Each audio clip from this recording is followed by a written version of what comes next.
என்ன காரியத்தை பண்ணிட்டு வந்திருக்கீங்க? யாரா உங்களை போக சொன்னது? யாரா உங்களை போக சொன்னது? போச்சு, எல்லாமே போச்சு. எது நடக்க கூடாது எது நடக்க கூடாதுன்னு நான் பயந்தனோ அது எல்லாத்தையும் பண்ணிட்டு வந்திருக்கீங்களா?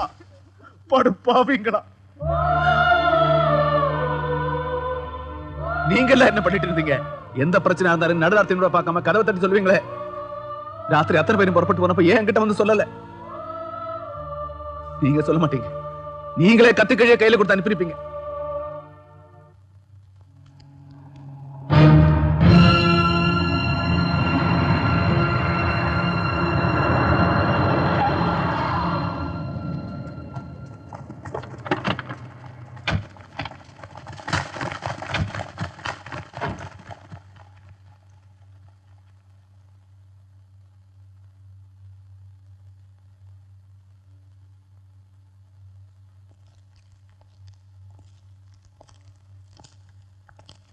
ஏஎஸ்பி சார், எனக்கு தெரியாம என்னென்னமோ நடந்து போச்சு.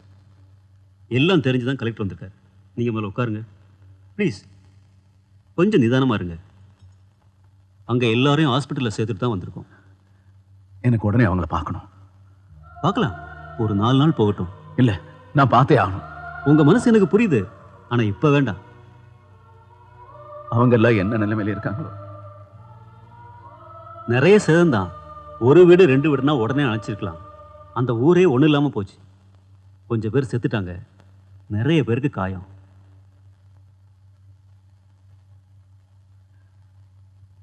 நான் இப்போ என்ன செய்யணும் சார்? இப்போ நீங்கள் எதுவும் செய்ய வேண்டாம். சிஎம் என்கிட்ட பேசியிருக்காரு. மேற்கொண்டு எந்த விதமான பிரச்சனையும் வரக்கூடாதுன்னு தான் உங்களுக்கும் ஊருக்கும் பாதுகாப்பு கொடுக்க சொல்லியிருக்காரு. நீங்கள் எதுக்கும் கவலைப்படாதீங்க, எல்லாம் சரியாயிடும். ராசு, என்னப்பா யாரோ வர்றாங்க, எனக்கு பயமா இருக்குப்பா. நீ கொஞ்சம் சும்மா இருக்க. அவர் நம்ம ஊர் எம்எல்ஏ. வாங்க உட்காருங்க. சார், இவங்கெல்லாம் பத்திரிகைக்காரங்க. உங்களை பார்க்கணும் சொன்னாங்க. அதான் காலையில சிஎம் எனக்கு ஃபோன் பண்ணியிருந்தாரு. கலெக்டர் சார் எல்லா விஷயத்தையும் உங்ககிட்ட சொல்லியிருப்பான்னு நினைக்கிறேன். நான் எதையும் உங்ககிட்ட மறைச்சு பேசல. என்ன நடந்ததுங்க எல்லாருக்குமே தெரியும். நீங்க அதை பத்திரிகையில போட்டீங்கன்னா பிரச்சனை இன்னும் பெருசாகுமே தவிர கொஞ்சம் கூட குறையாது. நாங்க இதை எழுதலனா இந்த விஷயம் வெளியே தெரியாது நீங்க நினைக்கிறீங்களா? நான் அப்படி சொல்லல. ஊரு கலவரம் நாட்டு கலவரம் ஆயிடக்கூடாதுன்னு பயப்படுறேன். எல்லா விஷயத்தையும் அவங்ககிட்ட சொல்லித்தான் கூட்டு வந்திருக்கேன். உங்களை ஒரு போட்டோ கூட எடுக்க மாட்டாங்க, போதுங்களா? எங்களுக்கும் பத்திரிகை தர்மம் இருக்கு சார். நீங்கள் எதை நினைச்சும் கவலைப்படாதீங்க, எல்லாத்தையும் நாங்கள் பார்த்துக்கிறோம். ரொம்ப நன்றி சார். ஆனா இந்த போலீஸ் மட்டும் இங்க இருக்க வேணாம். அது சிஎமோட உத்தரவு. சிஎம் மட்டும் நானே பேசுறேன். இனிமே எதுவும் நடக்காதுன்னு நான் உத்தரவாதம் தரேன் சார். ப்ளீஸ். Okay okay.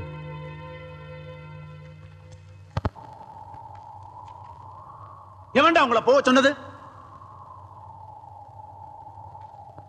சுந்தரபுரத்துல என்ன கட்டி வச்சடிச்சுட்டா அந்த ஊரை போய் அழைச்சிட்டு வாங்கன்னு நான் உங்ககிட்ட சொன்னேனா? ராத்திரி 12 மணிக்கு அவன் காலில் விழுந்து தெரியாம தப்புன்னு அழுதான். ஒண்ணும் நடக்காது, தைரியமா பொண்ணு அனுப்பி வச்சேன். அவனுக்கு நான் இப்ப என்ன சொல்லுவேன்? அவங்களும் உங்கள மாதிரி தானே.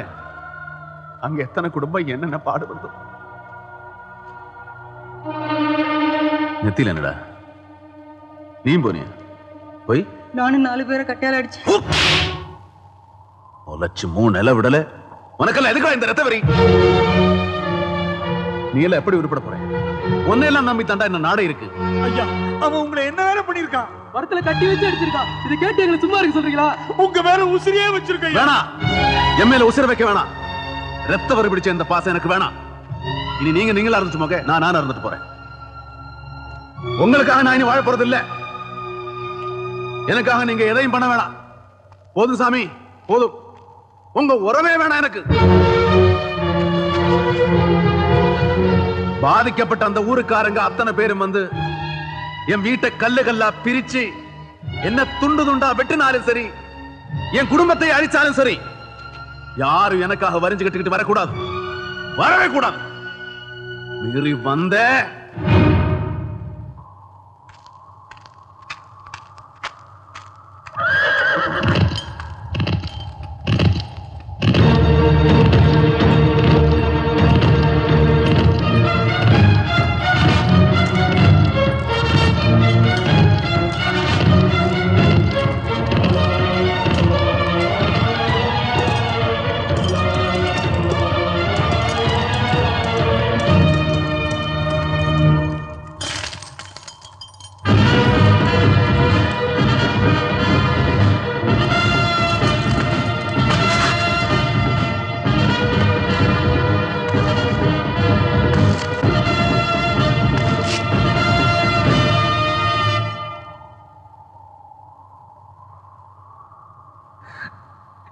என்ன முன்னால போக சொல்லிட்டு பின்னால குத்திட்டல. இல்ல, எல்லாமே எனக்கு தெரியாம நடந்து போச்சு. உனக்கு தெரியாம இங்க எதுவுமே நடக்காது. நான் உன் கால விழுந்தப்ப நீ மட்டும் அடிபட்டு. ஆனா இப்ப அங்க எல்லாம் போச்சு, ஒண்ணு இல்ல. ரத்தாவது கேள்விப்பட்டிருக்கியா? வா வா, அது ஏன் ஊர்ல ஓடிட்டு இருக்கு, வந்து பாரு.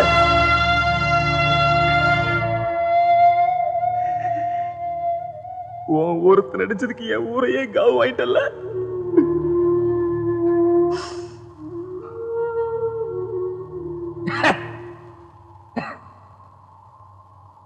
நல்லது பண்ணி செத்து போனவங்களுக்கு செலவைக்க யோசிக்கிற இந்த காலத்துல அநியாயம் அக்குறும்பு பண்ணிட்டு உயிரோடு இருக்கிற உனக்கு வேண்டாம் செலவச்சா. ஒத்தரா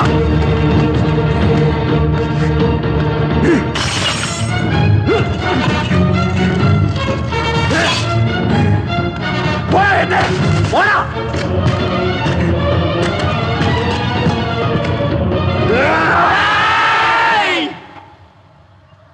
வாங்கடா, வாங்க வாங்கடா. நான் இல்லாத பையன் ஊர் எரிச்சிங்கல்ல, இப்ப வந்திருக்கேன். நான் உயிரோட திரும்பி போன்னு வரலடா, செத்து போன்னு தாண்டா வந்திருக்கேன். என் உயிர் போன போச்சுடா. எவடா வாடா வாடா. இல்லையா, அங்க பாருங்க ஐயா.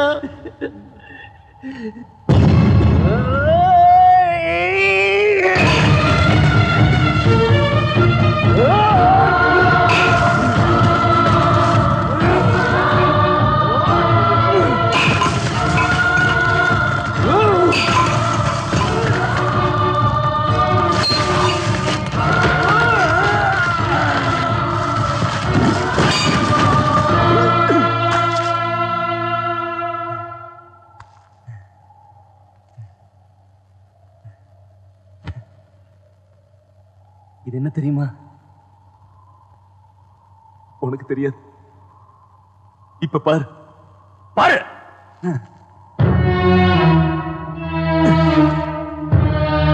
உன் அம்மா அப்பாவோட அஸ்தி நீ பார்த்திருக்கிய?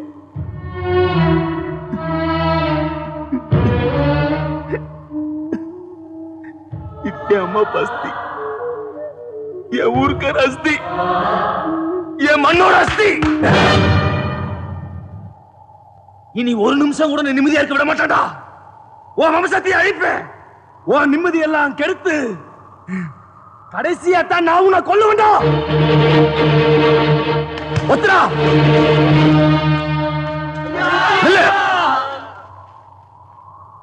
அன்னைக்கே சொன்ன எனக்கு சிலை வைக்காதீங்க. 1000 பேருக்கு பிடிச்சுன்னு வச்சுங்க. ஒருத்தனுக்கு பிடிக்கல, அவன் இறக்கிட்டான்.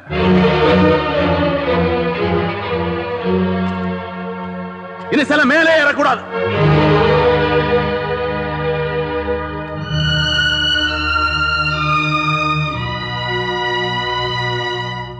பள்ளி வேலு பைய மட்டும் என் கையில கிடைச்சான்னு வை, அவனை சட்னி ஆக்கி கடைக்கு வர்றவங்களுக்கு ஓசிலே ஊத்திடுவான். அவன் மட்டும் கிடைக்கல, ராசிப்படியாச்சே நம்ம கிட்னி எடுத்துருவாரு.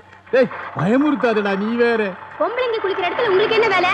இங்க வந்து என்னையா வேடிக்கை பார்த்துட்டு இருக்கீங்க? அடா நீ வேறம்மா, பொம்பளைங்களை பார்த்து ரசிக்கிற நிலைமையிலேயே நாங்க இருக்கோம். நாங்களே பெண்டு கண்டு போய் கிடக்கோம். அது உனக்கு. வேலு பையில கண்டுபிடிக்காம வீட்டு பக்கம் எட்டி பார்க்க கூடாதுன்னு படையாச்சியா சொல்லிவிட்டாரு. அவனை எங்கேயாச்சும் பார்த்தன்னா உடனே சொல்லிவிடு. என்ன நீ என்னையா சொல்றது?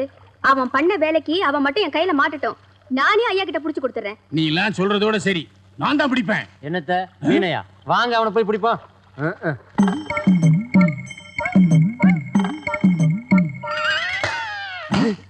என்ன பாக்குறீங்க? நான் புடிச்சு தரேன், கவலைப்படாம போங்க. சபாஷ், நீ தான் நம்ம ஆளு. இவளுங்க என்ன புடிச்சு கொடுக்கறவளாம்.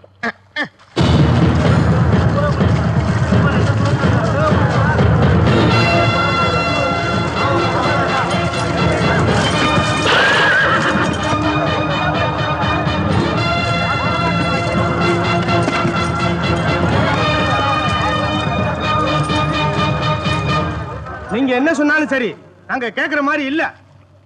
ஆளுக்கு 5 பேரை வெட்டி சாச்சாதான் எங்களுக்கு நிம்மதி. நீங்க எத்தனை பேர் இருக்கீங்க? 45 ஊர்க்கார இருக்காயா அவன் பின்னால. உங்களால அவன் நிழல் கூட ஒண்ணும் செய்ய முடியாது. நம்மள இந்த கதிக்கு ஆளாக்குன அவனே நான் நிம்மதியாவே இருக்க விட மாட்டேன். ஆனா அது எப்ப செய்யணும்னு எனக்கு தெரியும். அது வரைக்கும் பொறுமையா இருக்க முடிஞ்சா இருங்க, இல்ல கேட்காம போய் சாவறதுல சாவுங்க. போங்க.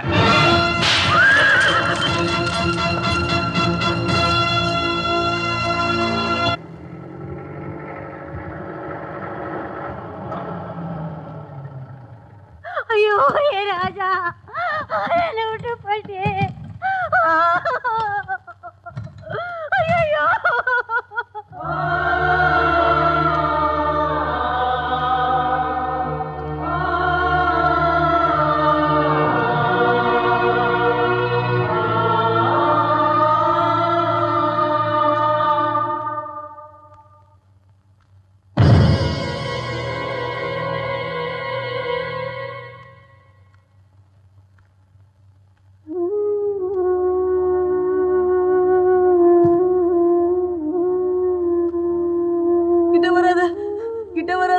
கிட்ட வராத, நான் சொல்றத கேளு.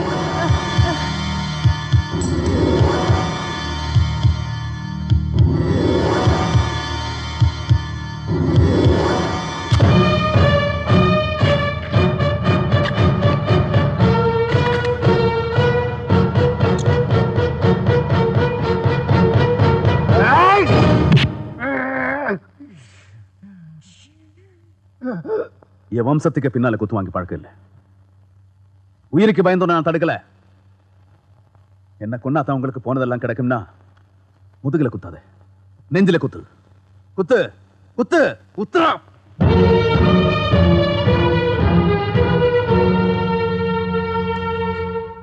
நான் இங்க வந்ததே உங்களுக்கு ஏதாவது செய்யணும்னு தான்.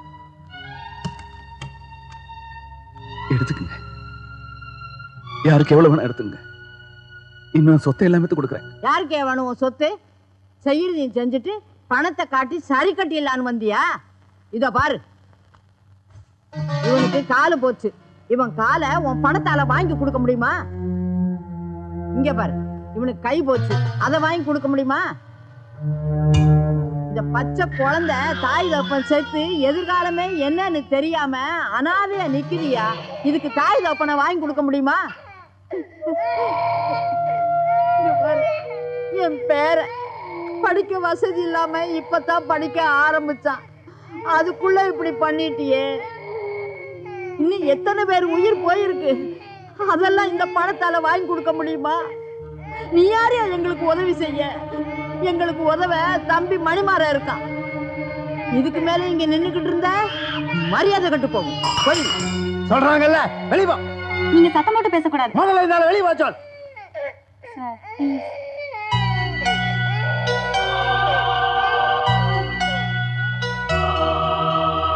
ஊரழுதா நீ எழுவ ஊருக்கிது புரியல. உண்மையது பொய் எதுன்னு யாருக்குமே தெரியல. எப்பவோ நல்லவன ஏளனமா பேசுது. இயேசுவ போலொருத்த எதிரில் வந்தா ஏசுது. கொஞ்ச நாள் பொறுத்திரு நீ காலம் மாறலாம். கொஞ்ச நாள் பொறுத்திரு நீ காலம் மாறலாம்.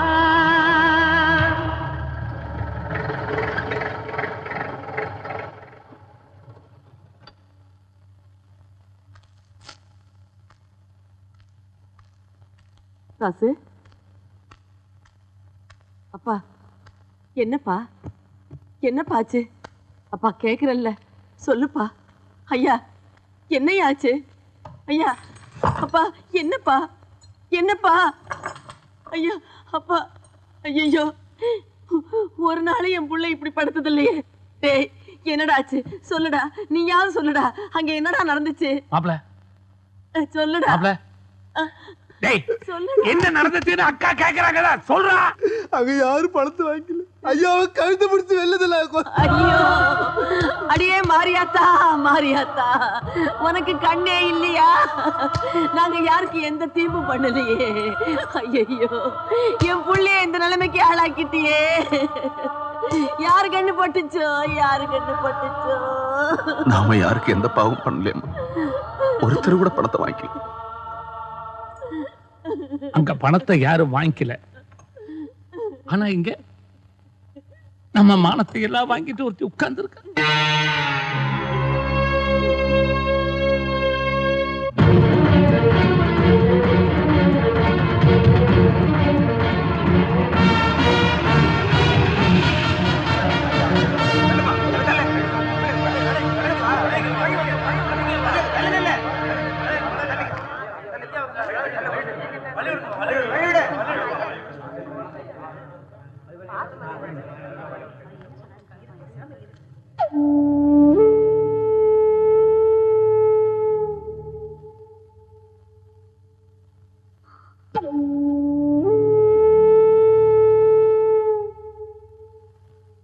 போதுமா? இப்போ உனக்கு திருப்தி தானே? அன்னைக்கு சந்தையில நீ என்ன காப்பாத்தாம போயிருந்தா நான் மட்டும்தான் செத்திருப்பேன். இன்னைக்கு இன்னைக்கு என் அம்மா இல்ல, என் சொந்தக்காரங்க இல்ல, என் ஊரே இல்ல. எல்லாரையும் கொண்டுட்டு நீ மட்டும் எதுக்குடி உயிரோட இருக்கேன்னு என் ஊருக்காரங்கெல்லாம் என் மூஞ்சில காரி துப்பி என்ன துரத்திட்டாங்க. இப்ப எனக்கு எந்த வழியும் தெரியல. நான் வாழறதா சாவறதா? சொல்ல மாட்டேன், சொல்ல மாட்டேன். நீ எப்படி சொல்லுவ? இதே ஊர் பொண்ணா இருந்தா உடனே தீர்த்து வச்சிருப்ப. நான் அசலூர்காரி தானே. சொல்லு, இப்ப எனக்கு என்ன நியாயம் சொல்ல போற? சொல்லு.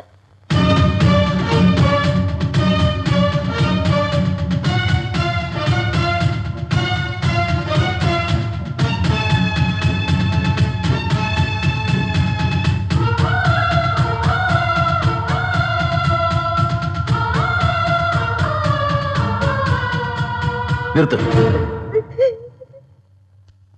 நீ கேட்கிற கேள்விக்கெல்லாம் என்னால இப்ப எந்த பதிலும் சொல்ல முடியல, சொல்லவும் முடியாது. என் பரம்பரையை என்னோட முடிஞ்சு போனாலும் பரவாயில்லைன்னு எந்த ஜனங்களுக்காக நான் இதுவரைக்கும் கல்யாணம் பண்ணிக்காம இருந்தனோ அந்த ஜனங்க பண்ண தப்புக்காக உன்னை நான் கல்யாணம் பண்ணிக்கிறேன்.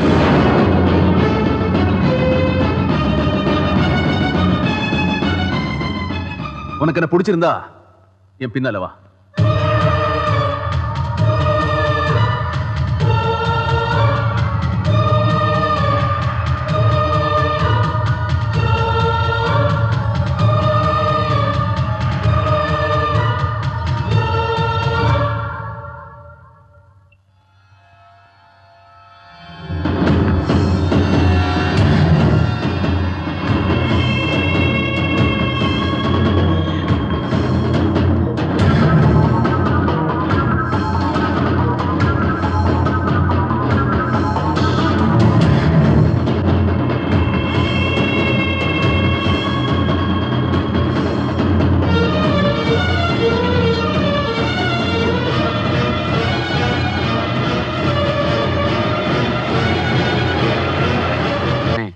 எத்தனை நாளைக்குன்னு இப்படியே சாப்பிடாம இருப்பீங்க? சாப்பிடுங்கண்ணே. மாப்ள மாப்ள மாப்ள ராசுப்படையாச்சி வசமா மாட்டிக்கிட்டா மாப்ள. ஜெயந்திய வேலைக்காரியாவது போனதான் நினைச்சோம். அவ ஏதோ மாயமாலம் பண்ணி அவனை கல்யாணம் பண்ணிக்கிட்டா மாப்ள. எனக்கு தெரியும், ரொம்ப புத்திசாலி. அவன் கண்ணு முன்னாலேயே அவன் ஆத்தா எரிஞ்சதை அவன் மறக்க மாட்டான். இனி அவன் பட போற பாட்ட பார். அண்ணே நீங்களா சொல்லி அவரை சாப்பிட வைக்கணும். மாப்பிள்ளை என்ன சாப்பிடலையா? ஓஹோ, கல்யாண சமையல் சாதம், காய்கறிகளும் பிரமாதம். சாப்பிடுப்பா, எல்லாம் வேணாம். குழம்பு சாப்பிடு. அவ புத்திசாலி நிரூபிச்சிட்டார்ல, அது போதும்டா. சாப்பிடு.